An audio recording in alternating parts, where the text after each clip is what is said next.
En vivo, con Hablemos a las 12 por T13 en vivo, noticias siempre la política y la actualidad siempre hasta ahora en nuestro canal. Hoy para hablar de muchas cosas, porque la verdad es que sus ámbitos de experiencia son muchísimos, con Felipe Bulnes Serrano, porque hay que recordar a la mamá también, ex ministro, ex embajador, abogado, por cierto. Felipe, muchísimas gracias por estar con nosotros hoy día. Gracias a ti, Iván, por la invitación. Ex embajador en Estados Unidos, ¿en qué época? La época del 2012, primer gobierno de Piñera, ¿sí? El primer gobierno de Sebastián Piñera, 2012-2014. También el primer mandato me coincidió con el primer mandato de Barack Obama, terminando su primer mandato. Tiempos muy interesantes de Estados Unidos. Muy interesante. O sea, primero estaba toda la efervescencia de la elección de Barack Obama, ya llevaba 2 años, pero igual había mucha expectativa. Era un tiempo donde la política en Estados Unidos era muy interesante seguir. Y además Chile tenía una posición bastante expectante porque nosotros habíamos como país iniciado las negociaciones del TPP y Estados Unidos tenía especial interés en sacar adelante el TPP.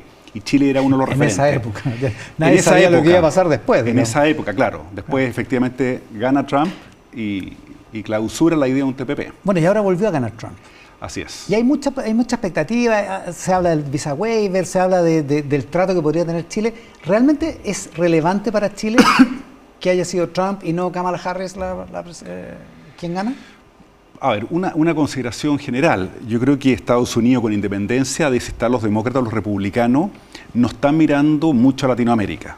Hace un buen rato. Hace un buen rato. Eso es un dato. Y si miran Latinoamérica, les preocupan situaciones o México, por razones obvias, o Brasil, las economías más grandes, y probablemente algunos países puntuales por los temas migratorios. ¿No es Venezuela, cierto? por ejemplo, en este caso. Venezuela, Guatemala y algunos países, digamos, de Centroamérica. Por lo tanto, no hay una política ni una mirada muy profunda respecto a las relaciones con Latinoamérica. Para ser honesto, no se ha diseñado una política. Quizás lo que cambia un poco es el hecho que hayan elegido como secretario de Estado, o canciller, diríamos nosotros en nuestra terminología, a Marco Rubio, porque es un hombre, ¿no es cierto?, de origen cubano y que tiene especial interés en la región, por lo tanto, le va a dar algún leverage a la mirada regional. Pero tiene impresionante, sus padres son cubanos. Sus padres son cubanos, sí. Y una persona, a mí me tocó conocerlo, un tipo muy inteligente, muy preparado, y insisto, con especial preocupación por Latinoamérica. Por lo tanto, en algo va a influir, no va a trastocar las políticas tradicionales exteriores de Estados Unidos, pero sí yo creo que va a tener algún efecto positivo. ¿Y corremos riesgo? ¿Visa waiver? ¿Por el visa waiver? Sí. A ver, nosotros, y esto... Perdona, que sí. mucha gente dice, no, es que el visa waiver es para gente que va a Estados Unidos, que son muy poquitos. Pero la verdad es que el visa waiver es mucho más que tener facilidades para entrar a Estados Unidos, digamos. Es mucho más. O sea, primero, recordar que Chile sigue siendo el único país latinoamericano. Nosotros ingresamos en el 2014 y seguimos siendo el único país latinoamericano que tiene el visa waiver. No hay ningún otro país que lo tenga. Y los que lo tuvieron hace muchos años, Argentina o Uruguay, fue bajo las reglas anteriores al atentado a las Torres Gemelas, que eran reglas mucho más relajadas. O sea, hoy día no podrían haber ingresado. Sea un gobierno demócrata o un gobierno republicano, siempre nos van a estar mirando en dos cosas: que cumplamos los compromisos de entrega de información que asumimos en su momento. Claro. Que yo entiendo que en eso se ha avanzado, pero no podemos tener un ápice de duda. O sea, si a uno le abre la puerta de la casa, es bajo la idea de que uno informe quién está llegando. ¿No es cierto? Cambio tenemos información de vuelta. Bajo un esquema de reciprocidad. Por lo tanto, yo nunca he entendido las restricciones y tampoco la sorpresa. Mayor facilidad de acceso va acompañado de mayor entrega de información. Por lo tanto, eso es una cosa.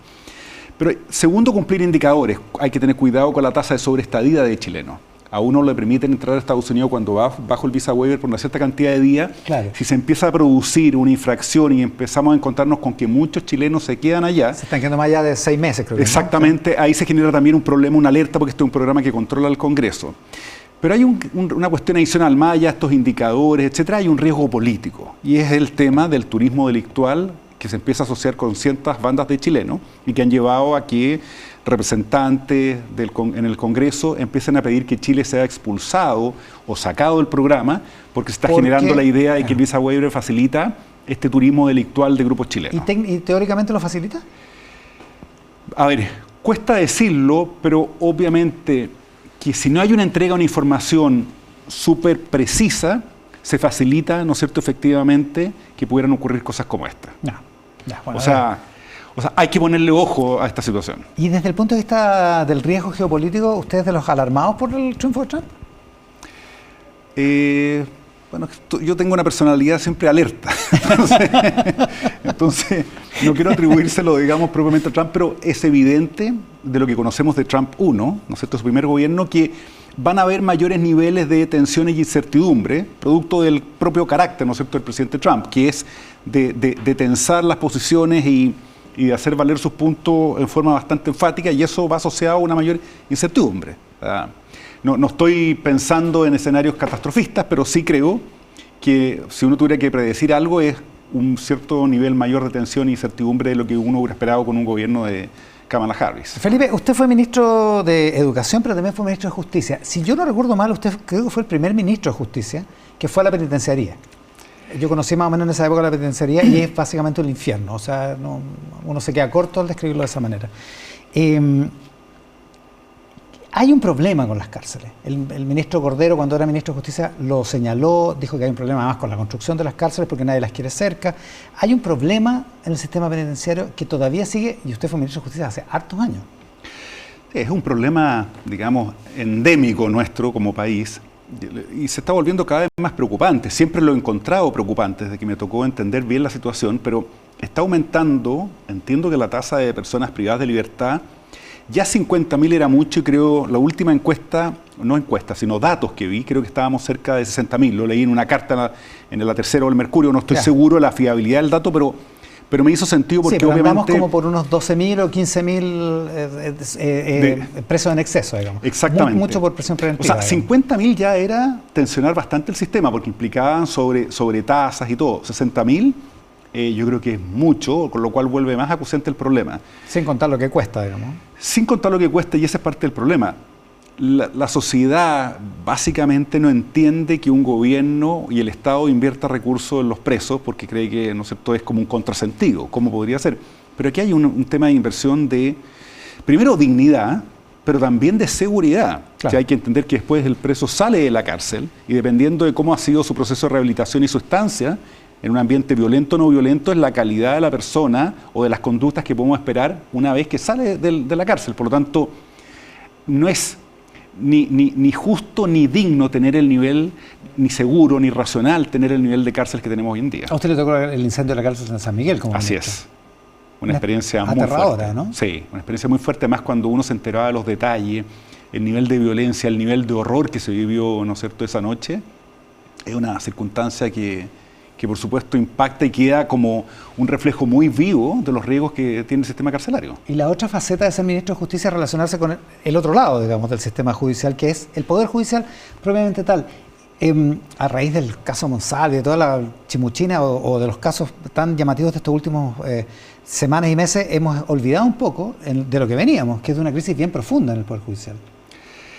Claro, o sea, efectivamente estos últimos casos han desviado de alguna manera la atención, pero han sido tiempos muy difíciles. O sea, encontrarnos con que 2 ministros de la Corte Suprema son destituidos, uno de ellos además removido por la propia Corte Suprema, es una circunstancia muy fuerte. El caso Audios también impactó mucho, porque se hablaba y quedó a la vista, ¿no es cierto?, algo que se sabía, pero no con este nivel así de descarnadamente. Sí, de palmario, digamos. Claro, ¿no es cierto?, de alguna manera las influencias que podían existir, los tráficos y lobby que podían darse con motivo de la designación de ciertos ministros o ciertos cargos.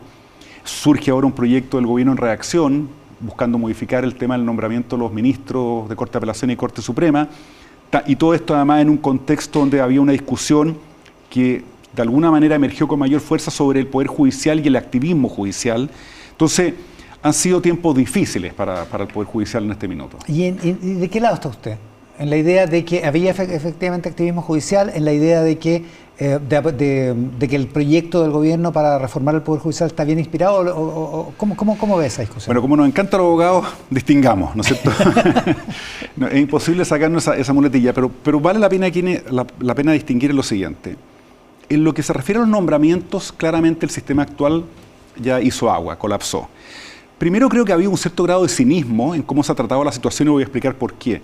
Porque en el actual sistema, donde por ejemplo un ministro para ser contemplado como candidato a la Corte Suprema tiene que ser elegido primero por la Corte Suprema, incorporado a una quina, después tiene que ser considerado por el presidente de la República y después votado por 2/3 de los senadores, ¿cómo ese ministro se va a dar a conocer sino es precisamente haciendo contactos, buscando alcanzar Claro. una cierta visibilidad. Es casi condición. O sea, digamos, el sistema es necesaria. precisamente el que induce a esto. Otra cosa si hay influencia indebida y cosas, pero el sistema llama precisamente que un ministro salga al anonimato y adquiere un cierto nivel de visibilidad, por lo Claro. tanto, eso es un problema. Lo segundo es que el proyecto del gobierno, yo creo que en algunas cosas implica una mejora, pero mantiene los 2/3 del Senado como procedimiento de ratificación, y yo creo que eso es problemático. Usted lo sacaría.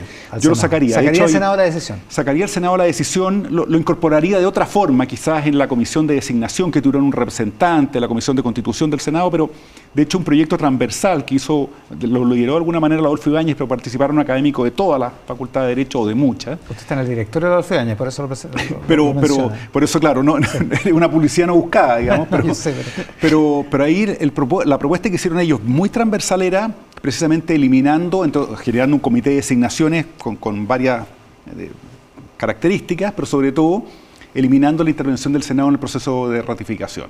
Entonces yo creo que eso efectivamente hay que mejorar el sistema, no da. El problema es que los senadores no quieren, parece. No de sé. hecho, es una discusión ahora en el tema de los notarios, que podemos hablar después, pero... Claro, pero, o sea, es que el proyecto que están conociendo hoy día los deja, el proyecto que presentó el gobierno los deja a ellos ratificando, por lo tanto no hay un proyecto competitivo Claro. hoy día donde queden ellos excluidos. Yo creo que en realidad habría que repensar el sistema y ser más ambicioso en la reforma. Creo que la reforma que envió el gobierno es tímida. Cuando a usted le tocó, como ministro de Justicia, relacionarse con el Poder Judicial, ahora decimos hay cosas que se ven de manera más palmaria, digamos, pero ¿le tocó esa sensación de crisis, esa sensación de corruptela, esa sensación de cosas inadecuadas que de alguna manera el caso Audios dejó entrever? Qué bueno poner el tema, Iván, por lo siguiente. Yo tengo una muy buena idea de nuestro Poder Judicial, de los ministros de la Corte Suprema, los ministros de la Corte de Apelación y los distintos jueces, no voy a mencionar todos los cargos, porque creo que tenemos un Poder Judicial básicamente honesto y capacitado y con buenas condiciones para ejercer, digamos, una justicia acorde con lo que esperarían los chilenos. Y el caso Audios, hay problemas como en todos los poderes, pero creo que básicamente tenemos un buen Poder Judicial y un buen sustrato. El caso Audios, que de alguna manera a mí me preocupa porque reflejaría casi a los ojos de quienes no son abogados cómo se comportan los abogados, es una situación completamente anómala, excepcional. O sea, yo que tengo más de 30 años de ejercicio de la profesión, que he sido ministro de Justicia, que algo he visto de la profesión, me pareció escandaloso lo que uno oía, ¿no es cierto?, en ese audio. A mí nunca me había tocado ni de cerca conocer ni ver el nivel de desparpajo, porque eso es lo que de alguna manera con que se trataba las situaciones, la corrupción que implicaba, ¿no es cierto?, las influencias que suponía. O sea, eso es lo que quiero transmitir de alguna manera, es que yo creo que si uno le pregunta a la inmensa mayoría de los abogados, es imposible que la comunidad se pueda reconocer una conducta, ¿no es cierto?, esas características, pero entiendo que hace un daño. Estamos con Felipe Bulnes, ex ministro, ex embajador, abogado, por cierto, tal como lo señala. ¿Hablemos de política? Hablemos de política. Una cosa, activismo judicial que no lo cubrimos. Ah, sí, de veras, ya. Que eso me interesa. Sí, habían, ¿no es cierto?, problemas de activismo judicial, y los hay, pero creo, ¿por qué uso el tiempo pasado? Porque estaba muy identificado con el ministro Muñoz, ¿no es cierto? Y una píldora en esto, pero una cosa, y yo creo que efectivamente, yo vi de alguna manera el debate que se da en los medios de comunicación, se decía, mire, el activismo judicial es una corriente tan legítima como las otras que puedan existir, que son de mayor apego, ¿no es cierto?, a la ley. Un pie de página, activismo judicial significa que el juez aplica más que la ley lo que a él le parece justo en el caso concreto. Se deja guiar por sus propias inspiraciones de lo que es la justicia. Como si fuera el rey Salomón. Exactamente. Y eso, digamos, no es una tesis más, no, es una cuestión muy grave, porque de alguna manera subvierte todo lo que es el orden democrático y constitucional. El poder legislativo legisla o colegisla con el ejecutivo y los jueces aplican la ley. No están llamados ellos para reemplazar la ley por su propia decisión de justicia, y de alguna manera eso genera una dificultad esencial en el sistema democrático. ¿Y a Sergio Muñoz no lo destituyeron por eso? A ver, más allá de lo formal, digamos. Me cuesta afirmar eso. Yo creo que tampoco, quiero ser ingenuo, era un trasfondo que estaba involucrado de alguna manera en la acusación, pero sin duda que él representaba un emblema de lo que se entendía por el activismo judicial. Yo no sé si él se autoadscribiría a la corriente de activismo judicial, pero por lo menos parte de la comunidad, no me atrevo a hablar por todo, sí entendíamos que en el caso del ministro Muñoz él consideraba que correspondía dar una respuesta Ahora, ¿y cómo se hace esto? No es diciendo voy a prescindir de la ley, sino que siempre acudiendo, yo le di una entrevista, siempre acudiendo a principios muy generales. Y él decía, bueno, ok, yo no doy los remedios, ¿no es cierto? Yo dejo de dar los remedios que he dado en virtud de mi sentencia para casos gravísimos, si me derogan el derecho a la vida, pero en tanto exista el derecho a la vida, tengo que dar esos remedios. Tengo que dar esos remedios. Claro, esa es la forma, de alguna manera, que uno se cuelga de principios generales y se olvida de revisar. Se mantiene dentro de la ley, entre comillas. Se mantiene dentro, claro, del marco. Claro. Pero de alguna manera prescinde de la ley. No estoy haciendo un juicio específico de la decisión del ministro Muñoz, estoy explicando pero que... efectivamente él argumentó eso. Él argumentó eso. En la época de la acusación. Él argumentó eso, efectivamente. Hablemos de política. Usted es un hombre de derecha. Sí. No de centro derecha. ¿Derechita cobarde o derechita de verdad? No, me identifico de centro derecha, genuinamente, sí. No sé hoy día cómo están las categorías y si eso dice algo, ¿no es cierto? Pero siempre me he sentido en lo que en su momento era Renovación Nacional, ¿no es cierto? Y lo sigue siendo, pero una vocación de centro derecha. Después del estallido, o sea, de 5 años hacia acá, el péndulo parece haberse movido. Hay cosas que antes consideramos imposibles de decir en el foro público, ahora hay algunas personas que se permiten decirlas, digamos. ¿Está el aire para la derecha? ¿Está el viento para la derecha? Bueno, todo parece indicar que sí. Si nos vamos al último termómetro, ¿no es cierto?, en una democracia que son las elecciones, mejoró sustantivamente en términos de elección de alcalde, cores, gobernadores, etcétera. O sea, todo parece que los vientos soplan hacia allá. Pero más allá de que se esté generando esa perspectiva, y que yo creo que la candidata o virtual candidata Evelyn Matei está muy bien aspectada y creo que es una tremenda candidata, pero todo esto tiene que ir acompañado, estoy hablando yo como hombre de centro derecha, ¿no es cierto?, de un programa. O sea, llegar al poder simplemente, ¿no es cierto?, por rotar cargos y por encontrarse uno con la facultad de hacer cosas no es suficiente. Tiene que venir acompañado de un programa de ideas. ¿Para qué quiero gobernar? ¿Cuáles son los cambios, las transformaciones que quiero hacer? Y en ese sentido he visto con mucho optimismo que se está trabajando, hay un grupo de liderado ahí, digamos, por Juan Luis Osa, que están agrupando distintos profesionales, y hay hoy día un sustrato que algo comentábamos de intelectuales de derecha que también le dan mayor espesura, por decir de alguna manera, a un proyecto de gobierno de derecha. Que eso no existía antes. Cuando usted estaba en el primer gobierno... No, esto ha surgido, o sea, probablemente ellos sí participaban del debate, pero no con la fuerza y la estatura que han ido adquiriendo con el tiempo, ¿no es cierto? Y también hay un problema de masa crítica. Antes probablemente eran voces aisladas, pero hoy día uno reconoce un conjunto de, voy a dejar afuera, un Daniel Madenzú, un Hugo Herrera, un Pablo Ortúzar, Sebastián Claro. Hay un conjunto de personas, ¿no es cierto?, que le están dando densidad y proyección a un ideario de derecha que creo que es muy interesante. Ahora, es un buen punto. Si a usted le preguntaran, ¿para qué gobernaría la derecha?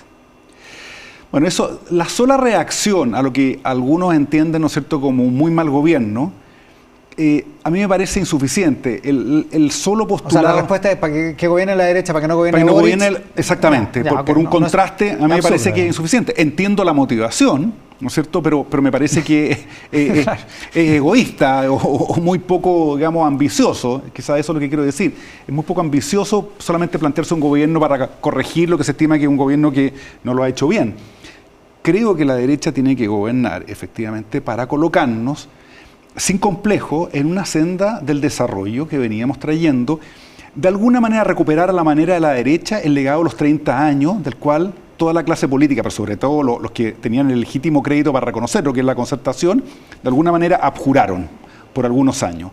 Chile construyó una base muy potente de desarrollo y de potencial sobre la base de acuerdo y ciertos consensos. Es interesante. Eugenio Tironi, que estuvo en esa silla ayer, se queja de que dice la derecha que cómo nos sacó la mugre durante tanto tiempo y ahora le encantan los 30 años. No, sí, leí una carta de él en el sentido, pero yo creo que también hay una cierta ingenuidad, voy a ponerlo así, porque no puede pretender que por mucho que lo estuvieran haciendo bien, la oposición iba a estar silente, ¿no es cierto?, y no haciendo el rol de oposición. Pero eso no significa desvalorizar o que uno de alguna manera no aprecie lo que fueron los gobiernos de la concertación. Gobierno de la concertación construido básicamente, y su éxito estuvo, por generar consenso de todas las fuerzas políticas. Ya. Entonces es un asunto procedimental, porque no van a hacer lo mismo que hizo la concertación. Aparte de procedimientos de acuerdos, ¿para qué gobernaría la derecha? ¿Qué haría distinto la derecha?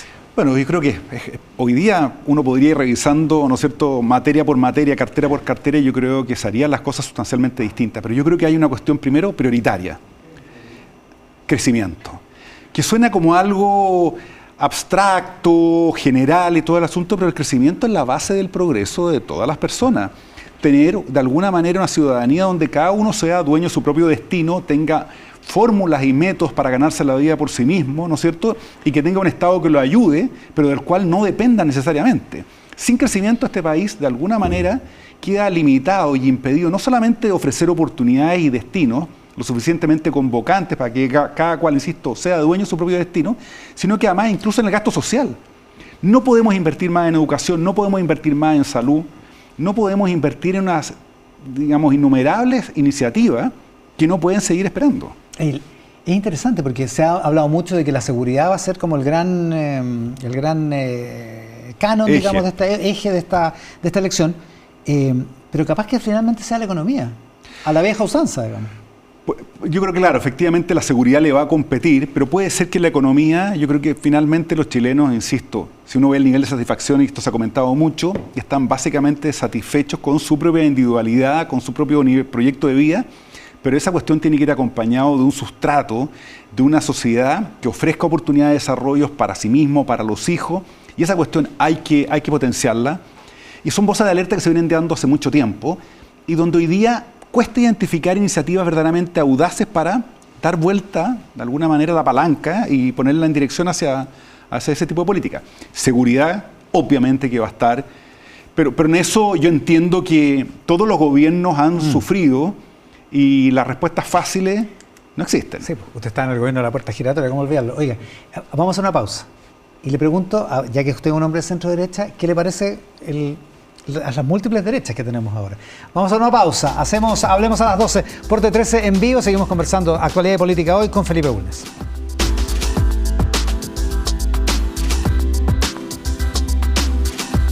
$30 segundos para el lanzamiento del chip A18 Pro. Díganme si están listos o no. Neural Engine. Superpotencia. Lista. GPU. Los 6 núcleos están listos. Juegos avanzados. Listos. Cámaras. Cámara lenta 4K 120 CPS.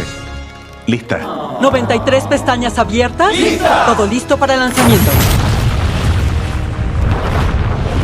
Despegue exitoso.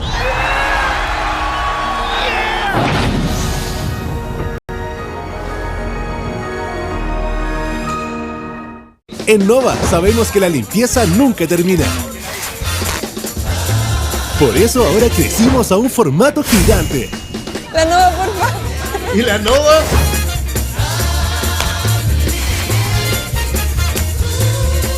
¿Me das la Nova?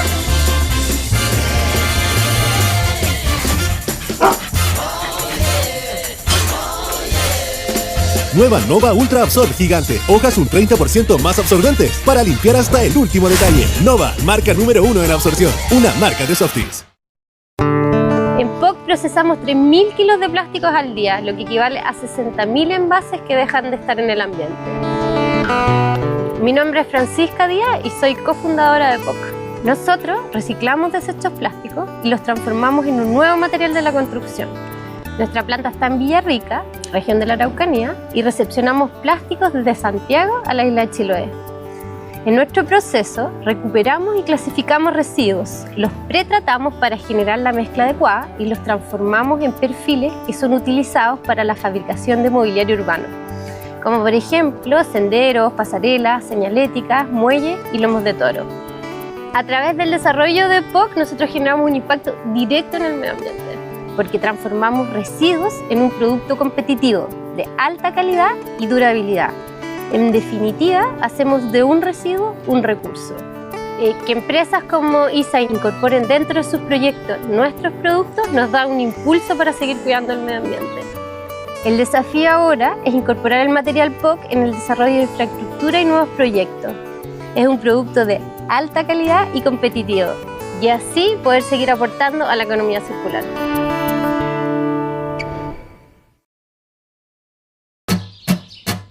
Te regalo suavecito. ¿Y si queramos un amiguito más suave? Tiene que ser más suave. El Elite Ultra Suave con tecnología Soft Touch.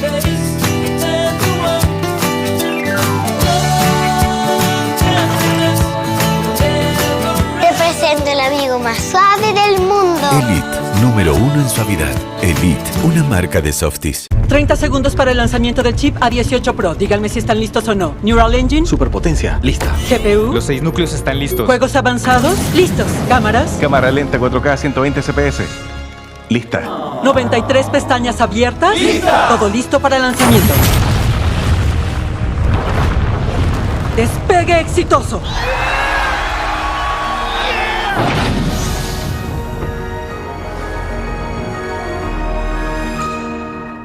En Nova sabemos que la limpieza nunca termina.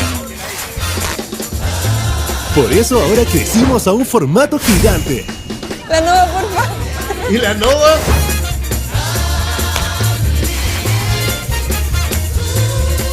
¿Me das la Nova?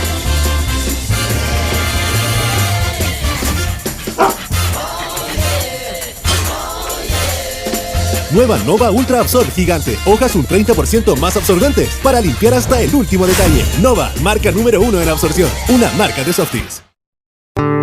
En POC procesamos 3.000 kilos de plásticos al día, lo que equivale a 60.000 envases que dejan de estar en el ambiente. Mi nombre es Francisca Díaz y soy cofundadora de POC. Nosotros reciclamos desechos plásticos y los transformamos en un nuevo material de la construcción. Nuestra planta está en Villarrica, región de la Araucanía, y recepcionamos plásticos desde Santiago a la isla de Chiloé. En nuestro proceso recuperamos y clasificamos residuos, los pretratamos para generar la mezcla adecuada y los transformamos en perfiles que son utilizados para la fabricación de mobiliario urbano, como por ejemplo senderos, pasarelas, señaléticas, muelles y lomos de toro. A través del desarrollo de POC nosotros generamos un impacto directo en el medio ambiente, porque transformamos residuos en un producto competitivo de alta calidad y durabilidad. En definitiva, hacemos de un residuo un recurso. Que empresas como ISA incorporen dentro de sus proyectos nuestros productos nos da un impulso para seguir cuidando el medio ambiente. El desafío ahora es incorporar el material POC en el desarrollo de infraestructura y nuevos proyectos. Es un producto de alta calidad y competitivo, y así poder seguir aportando a la economía circular. En Nova sabemos que la limpieza nunca termina. Por eso ahora crecimos a un formato gigante. La Nova, por favor. ¿Y la Nova?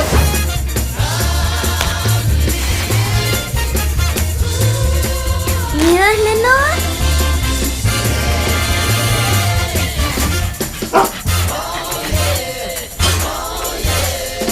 Nueva Nova Ultra Absorb gigante. Hojas un 30% más absorbentes para limpiar hasta el último detalle. Nova, marca número 1 en absorción. Una marca de Softies.